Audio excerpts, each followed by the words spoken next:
ఇన్ని వేల కోట్లు మనం ఈ రోజున ఖర్చు పెట్టగలుగుతున్నాం. కేవలం మీరు ఒక నిర్ణయం తీసుకున్నారు, మేము ఈ ప్రభుత్వం కాదు కొత్త ప్రభుత్వాన్ని చూస్తాం. ఈరోజు నేను మిమ్మల్ని ఒకటే కోరుకుంటా ఉన్నాను. ఇందాక కొబ్బరి చెట్లు చూసి వచ్చాను, దెబ్బలు తిన్నాయి. అక్కడ శంకరగుప్తం మండలంలో శంకరగుప్తం డ్రైన్లో బాగా ఇబ్బంది అయిపోయింది. అక్కడ కొబ్బరి చెట్లన్నీ మొత్తం మొదలు పోతూ ఉన్నాయి. వెళ్ళి చూసి వచ్చాను. చూసొస్తే డ్రైన్ లేవు, డ్రైన్లు పూడికలు తీయలేదు. మీరు ఎవరన్నా మాట్లాడగలిగారా అంటే మాట్లాడడం, కానీ వినే నాయకులు లేరు ప్రభుత్వం, గత ప్రభుత్వము. ఈ రోజున నన్ను కానీ గౌరవ ముఖ్యమంత్రి చంద్రబాబు నాయుడు గారిని కానీ మీరు ఏమన్నా కానీ ఇది మేము ప్రజాస్వామ్యాన్ని నమ్ముతాం. మీకోసం ఒక మాట విని మీరు ఒక చిన్న పిటిషన్ ఇస్తే మేము తీసుకొని మేము దాన్ని సరిదిద్దడానికి ప్రయత్నం చేస్తూ ఉన్నాం. కానీ మనం వారసత్వంగా వచ్చినాయి మనకి అంటే అప్పులు, వాళ్ళు చేసిన దోపిడీ, ఏ విధి విధానాలు లేకుండా అనేక సమస్యలు వారసత్వంగా ఇచ్చేశారు. నేను ఇక్కడ మనకు కనిపిస్తున్న కోనసీమ కొబ్బరి సీమ ఇది. ఒక కొబ్బరి చెట్టు మనకి ఫలం ఇవ్వాలి అంటే కనీసం 8 నుంచి 10 సంవత్సరాలు పడుతుంది. పూర్తి స్థాయిలో దాని ఫలితం చూడాలంటే కనీసం 15 సంవత్సరాలు పడుతుంది. నేను ఈ రోజున మిమ్మల్ని అడిగేది ఎలక్షన్ ముందు అడగట్లేదు, ఇప్పుడే అడుగుతున్నాను. వచ్చే 15 సంవత్సరాలు ఈ కూటమి ప్రభుత్వానికి మీరు అండగా ఉండాలి. ఒక కొబ్బరి చెట్టుకి మీరు ఎంత కొబ్బరి చెట్టుని పాతే అది 10 దశాబ్దం తర్వాత ఫలితం ఇస్తుంది. అలాగే మీరు పెట్టుకున్న నమ్మకం అన్ని సమస్యల్ని రాత్రికి రాత్రి చేయటం కుదరదు. కానీ నేను మీకు మాటిస్తున్నాను, ఇక్కడ ఉన్న యువత అందరికీ మాటిస్తున్నాను, పెద్దలకు మాటిస్తున్నాను. నేను చాలా ప్రైమ్ ఏజ్లో వచ్చాను. నేను పాలిటిక్స్కి ఎర్లీ 30sలో వచ్చాను. నేను దేనికి వచ్చానంటే, నేను ఎంతసేపు మనం జై హిందులు కొడతాం, మహాత్మా గాంధీ గారికి దండలేస్తాం, నేతాజీ సుభాష్ చంద్రబోస్ గారికి సెల్యూట్లు కొడతాం, దేశభక్తి అంటాం. కానీ వాస్తవంగా వచ్చేటప్పటికి సామాజిక బాధ్యత కానీ దేశం పట్ల భక్తి కానీ చూపించడానికి చాలా వెనకాడతాం. నేను ఎప్పుడు వెనకాడలా, ఒక అడుగు ముందుకేశాను. గెలుస్తానో ఓడిపోతానో, అసలు ఉంటానో పోతానో నాకే తెలియదు. నేను ఒక విప్లవ స్ఫూర్తితో అడుగుపెట్టాను. నేను నా సమాజం కోసం నిలబడాలి, నా దేశం కోసం నిలబడాలని ఆ కమిట్మెంట్. అసలు ఈ ఎన్నికల్లో నేను నేనే గెలుస్తానో లేదో నాకు తెలియదు, నేను ఓడిపోతానో లేదో నాకు తెలియదు, గెలుస్తానో లేదో నాకు తెలియదు. ఒకే ఒక్క హోప్ ఇచ్చింది నాకు, రాజోలు హోప్ ఇచ్చింది పోయిన ఎన్నికలు. ఈరోజు కూటమి ప్రభుత్వం చూస్తున్నా 151 శాసనసభ్యులు కానీ 21 పార్లమెంట్ సభ్యులు కానీ వీటికి మూలాధారం, వీటికి అంకురార్పణ రాజోల్లో పడింది 2019. ఒక చిన్న దీపం మిగతా దీపాలను ఎలా వెలిగిస్తుందో, ఒక కొవ్వొత్తును వెలిగించి ఎలాగ మిగతా 5 కొవ్వొత్తులు మనం ఎలా వెలిగించాము, 5 దీపాలు మనం ఎలా వెలిగించాము ఒత్తుల్ని, అలాగా నాకు 2019లో మీరు వెలిగించినది చిన్నపాటి ఆశ, మినుకు మినుకు అంటే విజయం. వెళ్ళిపోయిన ఎమ్మెల్యే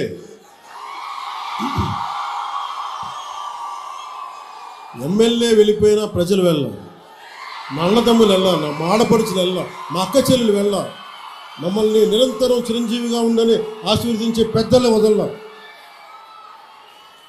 మీరు ఇచ్చిన ఆ చిన్నపాటి ఆశ ఈ రోజున కూటమి ప్రభుత్వానికి ఎంత బలమైందంటే, అది నాకు బలమైంది, నేను కూటమికి బలమైంది, అది మీరు ఇచ్చింది. అందుకు నాకు ప్రత్యేకించి బాధ్యత ఉంది. నాకు రాజోలకి ఇందాక మన సోదరులు హరీష్ గారు చెప్పినట్టుగా, నేను గెలవటం పిఠాపురం నుంచి పోటీ చేశాను, గెలిచాను. కానీ రాజోలు నేను గుండెల్లో పెట్టుకుని నియోజకవర్గం. అందుకే పరమశివుడి ఆశీస్సులతోటి ఆలయాన్ని మొత్తం నేను అతి త్వరలోనే దానికి నిర్మాణానికి పూర్తి స్థాయిలో నా సహకారాన్ని దానికి అందిస్తాను. మనం పల్లె పండుగ 2.0లో రహదారులు దాదాపు 8,571 కొత్త రహదారులు నిర్మాణం చేస్తూ ఉన్నాం. 5,838 కోట్లతోటి 8,571 కిలోమీటర్లని కొత్త రహదారుల నిర్మాణం. అలాగే మనకి గోకులాలు ఉంటాయి. మనకు ఆవుని గోమాతగా పూజిస్తాం. ఇన్ని సంవత్సరాల్లో ఎవరు కూడా ఇన్ని గోకులాలు కానీ ముందుకు తీసుకెళ్ళలేకపోయారు. అలాంటిది మనం కొత్త ప్రభుత్వం, మన కుటుంబ ప్రభుత్వం వచ్చాక ఇప్పుడు దీంట్లో 375 కోట్ల రూపాయల వ్యయంతో 25,000 కొత్త మినీ గోకులాలు, 16 కోట్ల అంచనాతోటి 157 కమ్యూనిటీ గోకులాలని మనం ఏర్పాటు చేయబోతా ఉన్నాం.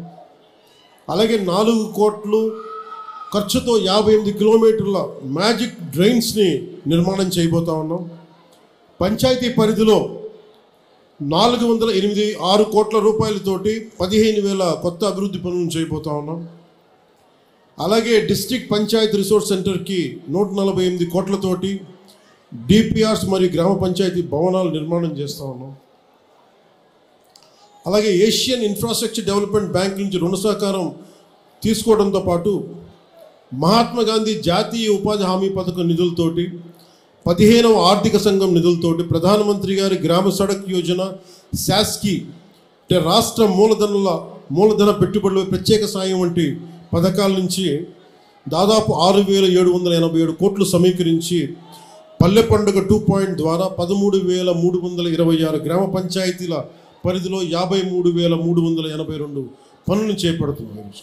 సో దానికి మీరందరూ ప్రత్యేక అతిథులుగా వచ్చినందుకు, అది మన రాజోల్లో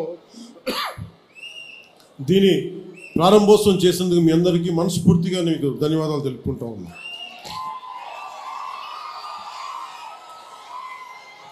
ముఖ్యంగా మన కోనసీమ జిల్లాల రహదారులు దుస్థితి చూశాక ఈ జిల్లాకి అదనంగా 100 కోట్ల రూపాయలు ప్రత్యేకంగా మంజూరు చేస్తూ ఉన్నాం. కాకపోతే వేసిన రోడ్ల మీద మీరు బైకుల్లో ఫాస్ట్గా వెళ్ళకండి, జాగ్రత్తగా ఇంటికి వెళ్ళండి. మీరు బైకుల్లో ఫాస్ట్గా వెళ్ళడానికి రోడ్లు లేట్లా, జాగ్రత్తగా ఇంటికి వెళ్తారు. అలాగే వాడపల్లి శ్రీ వెంకటేశ్వర స్వామి ఆలయం భక్తుల 7 వారాల స్వామిగా భావించే ఈ పవిత్ర క్షేత్రానికి సౌకర్యవంతంగా చేరుకునేందుకు కొత్త రహదారి నిర్మించాలన్న అభ్యర్థనను గౌరవ కొత్తపేట శాసనసభ సభ్యులు శ్రీ బండారు సత్యానందరావు గారు గతంలో నాకు దృష్టికి తీసుకొచ్చారు. ఆ విజ్ఞప్తిని గౌరవించి గోదావరి ఏటిగట్టు మీదుగా ఆలయాన్ని నేరుగా కలుపుతున్న 7 కిలోమీటర్ల రహదారి కోసం 6 కోట్లు ఇదివరకే మంజూరు చేశాం. రావులపాలెం మార్గంలోని ఇరుకు రోడ్డు ట్రాఫిక్ సమస్యలకు ఇది చాలా స్పష్టమైన పరిష్కార మార్గం తీసుకొస్తుంది. ఇది క్లుప్తంగా పల్లె పండుగ 2.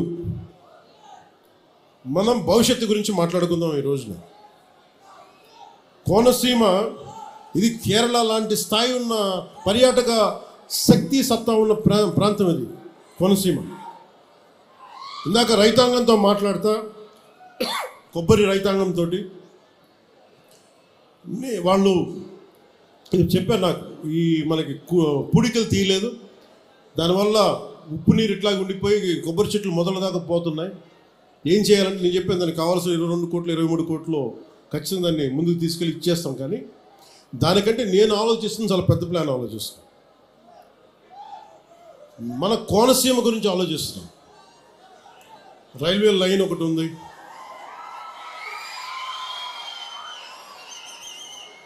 గత ప్రభుత్వానికి అండగా ఉండే పత్రికలు కొన్ని మీరేం చేశారని మాట్లాడుతూ ఉంటారు.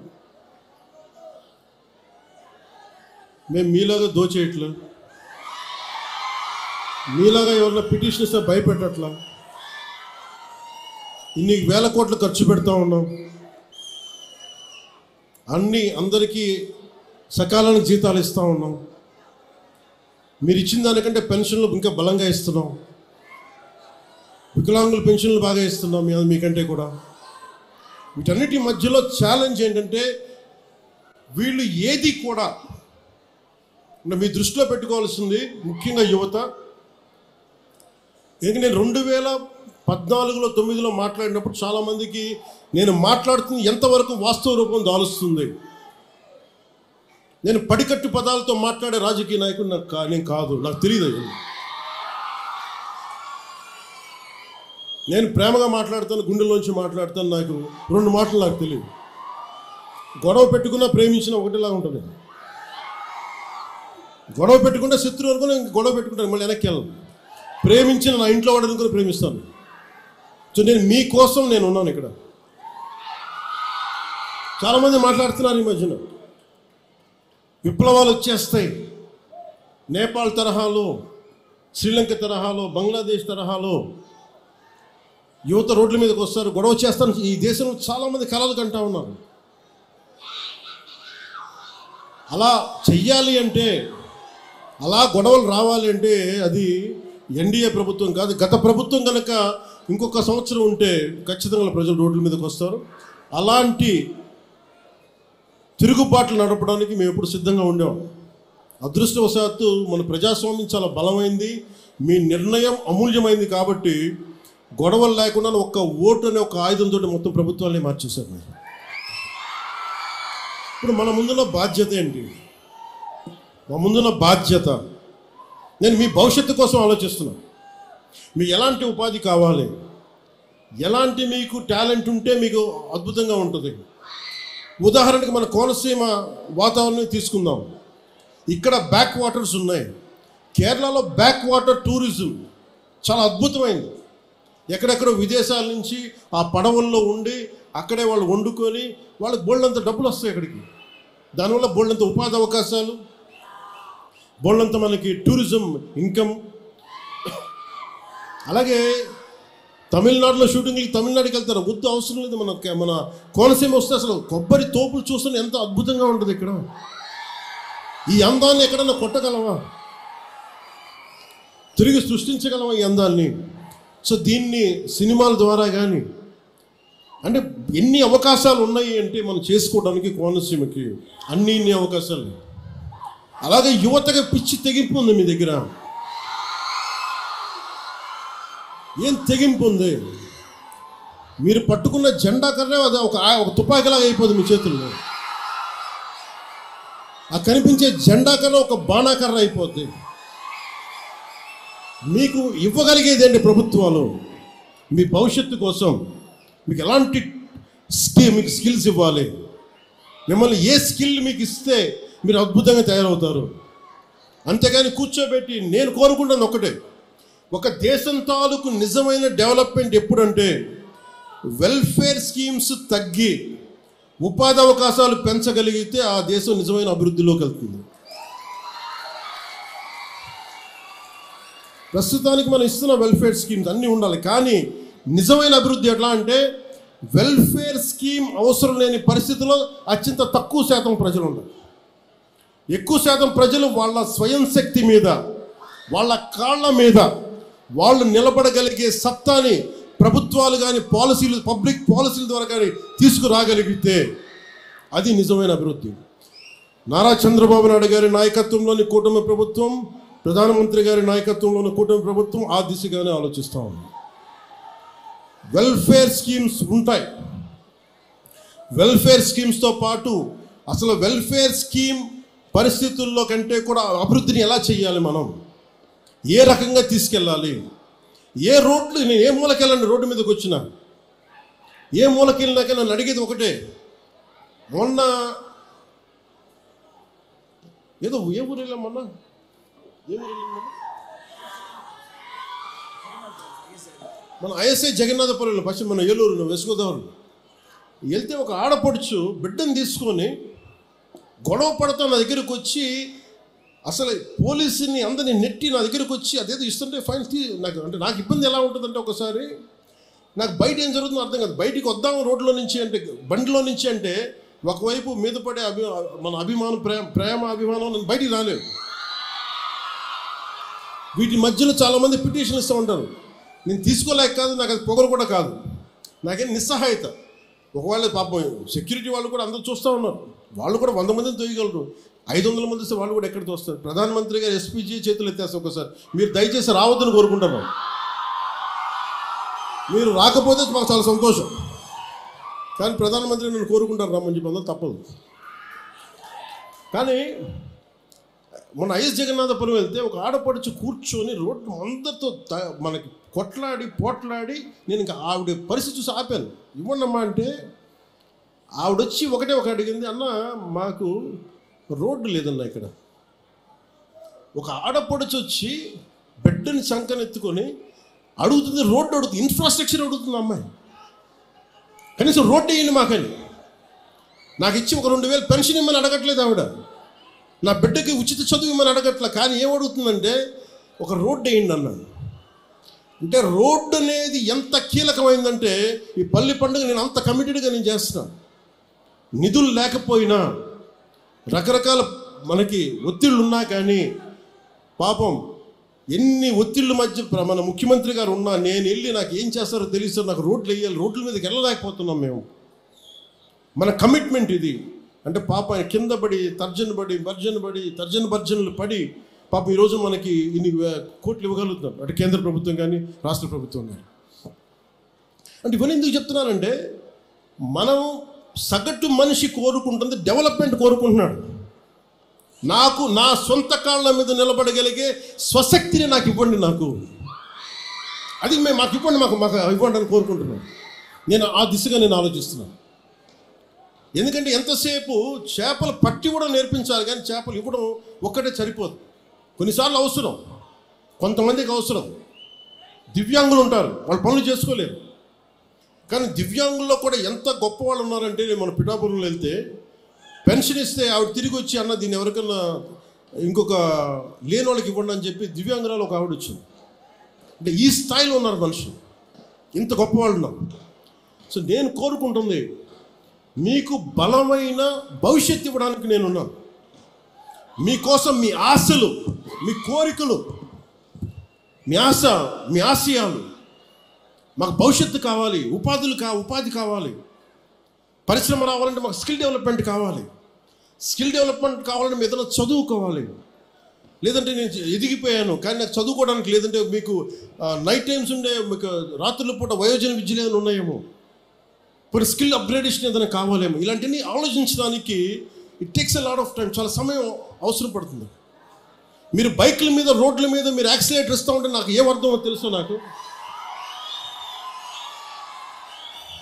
మీ ఎనర్జీ అది, మీ శక్తిని దేశం కోసం, సమాజం కోసం ఛానలైజ్ చేయగలిగితే మనం అమెరికాకి వెళ్ళాల్సిన అవసరం ఉంటుందా? మన రాజోల నుంచి గల్ఫ్కి వెళ్ళాల్సిన అవసరం ఉంటుందా? 15,000 కుటుంబాలు రాజోల నుంచి గల్ఫ్కి వెళ్ళే అవసరం ఉంటుందా? మనకే ఇక్కడ సంపద అద్భుతంగా ఉంటే.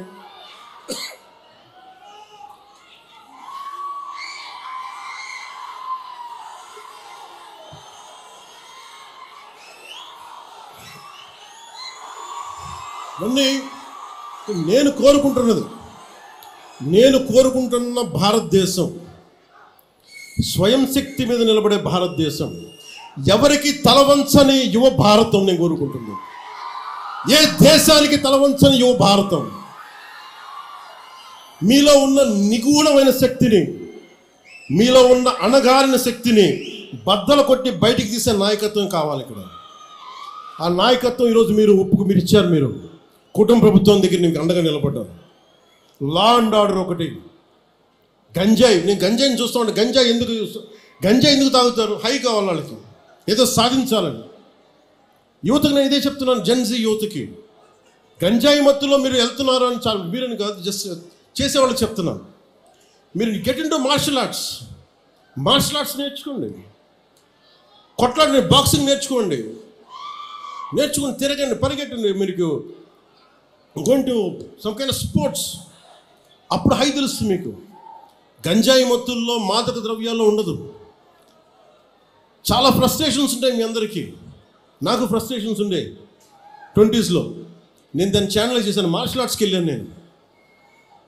నేను ఒక నిర్ణయం తీసుకొని నన్ను డిసిప్లిన్ చేసుకుంటే ఈరోజు నాకు ఇంతమంది నిలబడ్డారు. మీలో ఒక్కొక్కడు నేను నిర్ణయం తీసుకొని నేను ఒక్కడినంటే అది ఏ స్థాయికి వెళ్ళింది? ఒక దేశ ప్రధానమంత్రి గారికి మనం కూర్చొని దృష్టిలో పడేంత స్థాయికి వెళ్ళింది. అలాంటిది మీలో ఎంత నిగూఢమైన శక్తి ఉంది ఒక్కొక్కరిలో. నేను మిమ్మల్ని కోరుకునేది, మిమ్మల్ని పథకాల పేరు మీద మిమ్మల్ని మెత్తని వ్యక్తులుగా చేయడానికి నాకు ఇష్టం లేదు. నాకు పథకాలు మీరు నడిచే వరకే. మీరు ఒకసారి మీ స్వయం శక్తి మీద మీకు నడిచారా, ఎవరి అవసరం రాదు, రాకూడదు కూడా. అలాంటిది మీరు గుర్తుపెట్టుకుని, నేను దేహి అంటే బాగుంటుందా మీకు? నేను అవసరం ఒకసారి అడుగుతేమో, కానీ రోజు దేహి దేహి అంటే ఒకరోజు ఇస్తారు, 2 సంవత్సరాలు ఇస్తారు, 3 సంవత్సరాలు ఇవ్వకపోతే ఏం చేస్తాం మనం? అందుకని నేను కోరుకుంటుంది ఏంటంటే, భవిష్యత్తులో నిజమైన అభివృద్ధి భారతదేశానికి, ఒక ఆంధ్రప్రదేశ్కే కాదు. ఉదాహరణకి నేను వెళ్ళి మన మంత్రివర్గం అందరితో మీటింగ్ చేశాను. మీటింగ్ చేస్తే ఈరోజు వాళ్ళు చాలా గొప్పగా ఆర్భాటంగా 5 లక్షల ఉద్యోగాలు ఇచ్చామని చెప్పి సచివాలయాలని చెప్పారు పోయినసారి. వెళ్ళి చూస్తే వాస్తవానికి 4 లక్షల లోపే. ఇంకా 50,000 భర్తీ ఉంది ఒక చోట, ఒక పార్ట్లో. ఇవన్నీ చూస్తే వాళ్ళకి ఏ సర్వీస్ రూల్స్ అప్లై కావు, ఉట్టి పని ఉద్యోగాలు ఇచ్చేశారు. ఎవరి దగ్గర నుంచి డబ్బులు తీసుకోవాలో తెలియదు, ఎవరు వాళ్ళకి హెడ్డో తెలియదు. ఇంత అగమ్య గోచరంగా ఒక పద్ధతి పాడు లేకుండా విభజించేశారు, ఉద్యోగాలు ఇచ్చేశారు. వాళ్ళకి ఎలా ప్రమోషన్స్ వస్తాయి, ఒక డిజిటల్ ప్రమోషన్ ఎలా వస్తుంది, లేదంటే ఈ కూర్చున్న ఒక సర్వే అసిస్టెంట్కి ఎలా ప్రమోషన్ వస్తుంది, ఏమి లేవు, సర్వీస్ రూల్సే లేవు. అంటే అలాంటి మీరు కూర్చొని తలలు నిమిరి, అంటే మీరు నాతో సహా ప్రతి రాజకీయ నాయకుడిని కూడా మీరు శల్య పరీక్షలు పెట్టాలి. యువత శల్య పరీక్ష మీరు పెట్టాలి. ఎందుకంటే మీరు బాధ్యతగా ఉంటే తప్ప నాయకులందరికీ భయం రాదు. నాతో సహా ముఖ్యమంత్రి గారు కానీ నేను కానీ శాసనసభలో ఇదే చెప్పాం, మేము తప్పు చేస్తే మేము బాధ్యత వహిస్తాం. మాతో కూడా ఎవరిని ఉపేక్షించడానికి ఎవరు ఉపేక్షించేది లేదు. అండ్ మేము దానికి అకౌంటబిలిటీ తీసుకుంటా ఉన్నాం. ఇది సాక్షాత్తు శాసనసభలో చెప్పాం. మేము శాసనసభలో ఏం మాట్లాడినా అది ఒక శాసనమే అవుతుంది. సో మేము తప్పు చేసినా, గౌరవ ముఖ్యమంత్రి గారు కూడా చెప్పింది, మేము ఎవరైనా తప్పు చేసినా శిక్ష మాకు కూడా పడాల్సిందే. అలాంటిది ఎమ్మెల్యేల పనితీరు మీద కావచ్చు, కూటమి నాయకుల పనితీరు మీద కావచ్చు, మీరు ఓట్లేశారు, మీరు అడగాల్సిన అవసరం ఉంది. మీరు అలాగే ఒకటి మీకు హక్కు ఉండాలి అంటే మీరు బాధ్యత కూడా చూపించాలి. రాజ్యాంగం ఈ రోజున కాన్స్టిట్యూషన్ డే, ఈ రోజున రాజ్యాంగ దినోత్సవం. రాజ్యాంగ దినం మనం ఏం చెప్తాం? రాజ్యాంగ దినోత్సవం మనకి మన ఫండమెంటల్ రైట్స్, నీ ప్రాథమిక హక్కులు, నువ్వు right to live, right to educate, ఇవన్నీ ఉంటాయి. అలాగే నీ బాధ్యతలు ఏంటి? అలాగే నేను ప్రతి పౌరుడు కూడా బాధ్యత ఏంటి? ఇక్కడున్న జెన్జీ యువతను అడుగుతున్నాను, మీ బాధ్యత. సమాజం పట్ల మీకు బాధ్యత ఉంది, దేశం పట్ల మీకు బాధ్యత ఉంది, ఈ సంస్కృతి పట్ల మీకు బాధ్యత ఉంది. ఇవన్నీ మీరు నిర్వర్తించగలిగితే మీకు అప్పుడు హక్కు వస్తుంది. మీరు నిలబడితే ఇంకొక నిలదీసే హక్కు మీకు వస్తుంది. ఈ రోజున, ఈ రాజ్యాంగ దినోత్సవం రోజున ఒకటే ఒక సందేశం నాది, మీరు నిలబడితే, మీరు మీ ఆశయాలకి మీరు నిలబడి మీ బాధ్యతల్ని మీరు నిర్వర్తిస్తే, ప్రతి ఒక్క పొలిటికల్ వ్యవస్థలో ఉండే ప్రతి ఒక్కరిని, వార్డు మెంబర్ దగ్గర నుంచి ఎంత పెద్ద స్థాయి నాయకుడి దగ్గరికైనా సరే నిలదీసే హక్కు మీకు వస్తుంది. అది మర్చిపోకండి. ఇది నేను ఎందుకు ఇంత ధైర్యంగా చెప్తున్నాం మేమందరం కుటుంబ ప్రభుత్వం తరపున అంటే, మేము ఈ దేశం బాగుండాలి. ముఖ్యమంత్రి గారు కూడా పదే పదే చెప్తుంది, అసలు మనకి ఎవరన్నా డబ్బున్న వాళ్ళని కొంతమంది దత్తత తీసుకోండి, దత్తత తీసుకొని వాళ్ళకి ఎంటర్ప్రెన్యూర్స్, కుటుంబాల నుంచి ఒక ఎంటర్ప్రెన్యూర్ కావాలి ఆయన కోరిక. సో అలాగా అంటే ఇది చాలామంది కలిసికట్టు రావాలి సమాజ నిర్మాణానికి. అందుకని మీరు కూడా ఈ నిర్మాణంలో భాగస్వామ్యం తీసుకోండి. నేను మళ్ళీ 14 రోజుల తర్వాత మళ్ళీ రాజులు వస్తాను. నేనేం చెప్పాను అధికారులకి, కోనసీమకి ఒక కాంప్రహెన్సివ్ ప్లాన్, ఒక సమగ్రమైన విధి విధానాలతోటి, ముందు రైతాంగానికి, కొబ్బరి రైతాంగానికి కావాల్సిన విధి విధానాలతో ఒక ప్రణాళికతోటి 45 రోజుల్లో వస్తాం. జనవరి పండగ తర్వాత ఈ లోపల నేను 14 రోజుల తర్వాత వస్తాను, దానికి ఏం పనులు చేయమని చెప్పి అధికారులకి ఆదేశించారు. అలాగే మీకు కూడా మీరు నన్ను పని చేసుకునే వెసులుబాటు ఇవ్వండి చాలు. నాకు 2 ఇవ్వండి. మీరు నాకు పని చేసే వెసులుబాటు ఇవ్వండి. 2 15 సంవత్సరాలు ఒక కొబ్బరి చెట్టును కాపాడుకుంటే అది ఇంటికి పెద్ద కొడుకు అంటారు. కూటమి ప్రభుత్వాన్ని ఒక పెద్ద కొడుకులా కాపాడండి. మీరు ఈ పెద్ద కొడుకుని మీరు కాపాడితే పెద్ద కొడుకు మీకు భవిష్యత్తు ఇస్తుంది. ఇది రాజోలు తాగదు, కోనసీమ తాగదు, ఆంధ్రప్రదేశ్ తాగదు, దేశంకి వెళ్తుంది. మీరు అంటే అదే చెప్తున్నాను, రాజోల్ నుంచి మొదలైన ప్రయాణం పైదాకా వెళ్ళాలి. మీ చేతిలో ఉంది. నాకు ఇవ్వగలిగేదల్లా, నేను మిమ్మల్ని నమ్మాను, మీకోసం నిలబడతాను. నేను అద్భుతాలు రాత్రికి రాత్రి చేస్తానని చెప్పను. రోడ్లు రాత్రి వేయలేను, కానీ మీకోసం నిలబడతాం. మీకు ఏదైనా సమస్య ఉంటే మీరు పాలు పంచుకోవాలంటే నన్ను పవన్ కళ్యాణ్ అవసరం లేని స్థాయిలో దేశం ఉండాలి, పవన్ కళ్యాణ్ అవసరం లేని స్థాయిలో రాజోలు ఉండాలి. నేను వస్తేనే సమస్య తీరుద్దంటే తప్పు కదా. వ్యక్తి సెంట్రిక్, పర్సనల్ సెంట్రిక్ డెమోక్రసీ అయిపోయింది, dangerous. It should be citizen centric democracy. అక్కడున్న ఆడబిడ్డ ఆడపిల్ల నాకు పని అవ్వట్లేదంటే మీరు ధైర్యం వెళ్తే మీరు గొంతు తెరిస్తే పని అయిపోవాలి. మీకు అది కదా మీకు రాజ్యాంగం ఇచ్చింది. దానికోసం పవన్ కళ్యాణ్ కోసం వెయిట్ చేయకర్లా, ఇంకో అధికారి కోసం వెయిట్ చేయకర్లా, ఇంకో మంత్రి కోసం వెయిట్ చేయకర్లా. ఎప్పుడైతే ప్రజలు చాలా బలంగా ఉంటారో నాయకులకి భయం వేస్తుంది. You have to become an vote bank.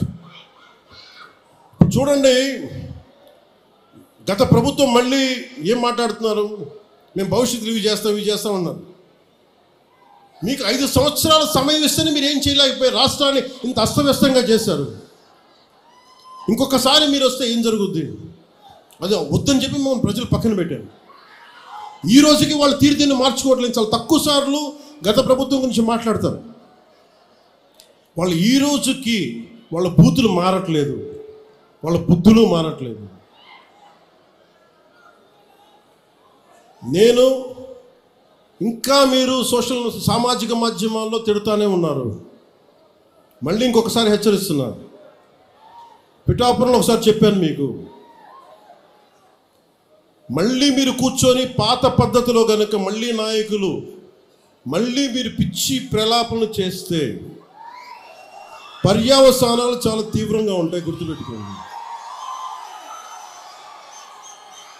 మిమ్మల్ని మీరు కానీ మీ నాయకులు కానీ మీరు ఒక క్రమబద్ధంగా ఒక పద్ధతిలో మమ్మల్ని విమర్శిస్తే తప్పులను మేము సరిదిద్దుకుంటాం, వివరణిస్తాం. అలా కాకుండా వ్యక్తిగతంగా మళ్ళీ పాత పద్ధతిలో చేస్తే ఈసారి నేనే చెప్తున్నాను. మీరు పవన్ కళ్యాణ్ మంచితనం చూశారు, పవన్ కళ్యాణ్ సహనం చూశారు, పవన్ కళ్యాణ్ గట్టితనం మీరు చూడలేదు ఎప్పుడు. దయచేసి అక్కడ దాకా తీసుకెళ్ళకండి. ఎందుకంటే నాకు క్షమ ఉండదు నా దగ్గర. మీలాంటి వాళ్ళకి రిపీటెడ్ అఫెండర్స్కి, క్రైమ్ చేసి తప్పించుకుందాం అనుకున్నోడికి, రిపీటెడ్ అఫెండర్స్కి నా దగ్గర క్షమ ఉండదు. చాలా భరిస్తాం, చాలా సహనంతో తీసుకుంటాం. కానీ పదే పదే కూర్చోబెట్టి మేము ఏదైనా చేస్తామని మీరు మళ్ళీ పాత పద్ధతిలో చేస్తే వీఆర్ క్లోజ్గా మానిటర్ చేస్తున్నాం. ఎవరు ఏం మాట్లాడుతున్నారు, ఎవరు ఏం చేస్తున్నారు, మీకు అవకాశం ఇస్తున్నాను. మీరు ప్రజాస్వామ్యబద్ధంగా విమర్శించండి, సౌహృదయంతో కూటమి ప్రభుత్వం తీసుకుంటుంది. మళ్ళీ హద్దులు దాటి మాట్లాడి మేమే వచ్చేస్తాం 29లో అంటే నేను చెప్తున్నాను కదా, మళ్ళీ ఈ రోజున నా రాజోలు గడ్డ సాక్షిగా చెప్తున్నాను కదా.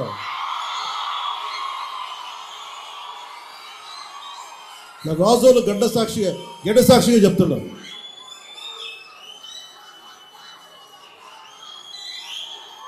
మీరు అలాంటి ఆశలు పెట్టుకోకుండా జరగవు. ఎందుకంటే ప్రజలు మమ్మల్ని నమ్మారు, మేము వాళ్ళ ముందుకు తీసుకెళ్తాం.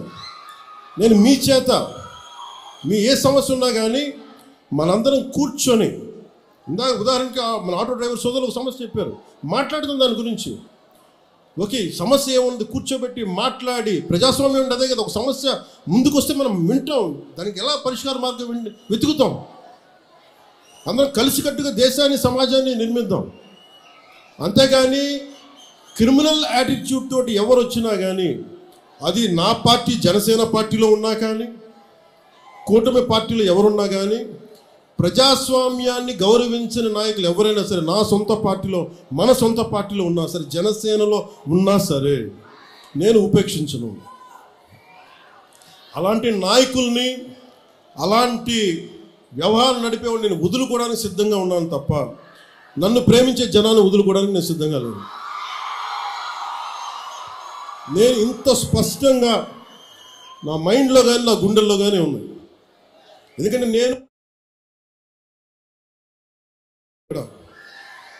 ఈరోజు మీ పెద్దవాళ్ళు అయిపోయారు, 40 ఏళ్ళు 50 ఏళ్ళు వచ్చేసినాయి. కానీ వాళ్ళందరికీ భవిష్యత్తు ఏం కోరుకుంటారు? వాళ్ళ బిడ్డల భవిష్యత్తు కోరుకుంటారు. మీ బిడ్డల కోసం ఆలోచించడానికి ఒక తండ్రి ఒక తల్లి ఎలా ఆలోచిస్తారు, కూటమి ప్రభుత్వం అలా ఆలోచించాలి. ఇప్పుడే అడుగు పెట్టాం, 18 నెలలు అయింది. ఇప్పుడు స్టార్ట్ చేశాం. మీ ఆశీస్సులు కావాలి, మీరు అర్థం చేసుకునే మనసు కావాలి. అందుకని నాకు మనస్ఫూర్తిగా రాజోల నుంచి ప్రతి ఒక్కరికి, ఆంధ్ర రాష్ట్రంలో ప్రతి ఒక్కరికి, మమ్మల్ని గెలిపించిన కుటుంబ ప్రభుత్వాన్ని గెలిపించిన ప్రతి ఒక్కరికి 2 చేతులు జోడిస్తూ మీ అందరికీ కృతజ్ఞతలు తెలియజేసుకుంటూ, పదవులు ఎలా ఉంటాయి ఏముంటాయి నాకు ఎప్పుడు తెలియదు, ఆలోచించాలి. డిప్యూటీ సీఎం అవుతాను కూడా ఆలోచించాలి, ఎమ్మెల్యేగా గెలుస్తాను కూడా ఆలోచించాలి. నా కోరిక ఒకటే, కష్టంలో ఉన్నవాడికి సాయం చేయాలి అన్నదే ఒకటే. అదే నన్ను ఇక్కడ దాకా పట్టుకొచ్చింది. మీరు నన్ను మనస్ఫూర్తిగా నమ్మండి. ఇందాక చెప్పినట్టుగా ఒక ఇంటికి పెద్ద కొడుకు ఎలా ఉంటుందో, ఈ ప్రభుత్వాన్ని ఒక పెద్ద కొడుకుగా భావించి మీరు నమ్మండి. మీరు దీనికి ఒక 15 సంవత్సరాల సమయం కావాలి మాకు. అందుకని ఈ రోజున 100 కోట్లు ఇవ్వగలుగుతున్నాం అంటే 2014 నుంచి 19 వరకు, 2019 నుంచి 24 వరకు కనీసం ఎన్ని కోట్లు వచ్చినాయి మీరు చెప్పండి ఒకసారి మన కోనసీమకి. దీన్ని బట్టి మీరు అర్థం చేసుకుని ఎంత కమిటెడ్గా పనిచేస్తున్నామని. ఒకవైపు ఉపాధి మనకి హామీ, మనకి ఏవైతే హామీలు చెప్పామో సూపర్ 6 అవి అమలు పరుస్తూ, రోడ్లు వేస్తూ, ఇన్ఫ్రాస్ట్రక్చర్ డెవలప్ చేస్తూ, చాలా ఒకవైపు వాళ్ళ దోపిడీని ఏం చేశారని బయటికి తీసుకొస్తూ చాలా ఇబ్బంది పడతా ఉన్నాం. వీటన్నిటి మధ్యలో కూడా ఇంత సమర్థవంతంగా రాష్ట్ర ప్రభుత్వాన్ని నడుపుతున్నామంటే గౌరవ ముఖ్యమంత్రి గారి నాయకత్వంలో మేమందరం కలిసి, మీ ఆశీస్సులు కావాలి, మెండుగా కావాలి, మాకు బలాన్నిచ్చే మీ ఆశీస్సులు కావాలని కోరుకుంటూ మీ అందరితోటి నా కోనసీమ సోదరులకి, సోదరుమణులకి, ఆడపడుచులకి, అక్క చెల్లెళ్ళకి, కార్మిక సంఘాల నాయకులకి, ప్రతి ఒక్కరికి పేరు పేరున ధన్యవాదాలు తెలుపుకుంటున్నాను. ఏదన్నా సరే పరిశ్రమలు కావాలి, పరిశ్రమల ద్వారా కొంత కాలుష్యం ఉండడం తప్పదు అది. కానీ కాలుష్యాన్ని ఎంత తగ్గించగలం, అలాగే ఎంత మనకి దానివల్ల జరిగే నష్టాన్ని ఎంత నివారించగలం, దాని మీద నాకు అవగాహన ఉంది. అధికారులు కూడా చెప్పారు, ఓఎన్జీసీ సంబంధించి మన కొబ్బరి చెట్లు కూడా ఏదైనా ఇంపాక్ట్ అవుతున్నాయా అనేది కూడా దాని గురించి కూడా ఉంది. మాట్లాడి ఓఎన్జీసీ గెయిల్ బాధ్యతలకి అది కూర్చోబెట్టి దృష్టిలో ఉంది మాట్లాడాలి. Thank you. జై హింద్. షేర్ చేయండి, లైక్ చేయండి, సబ్స్క్రైబ్ చేయండి. మరిన్ని వీడియోల కోసం బెల్ సింబల్ పై క్లిక్ చేయండి.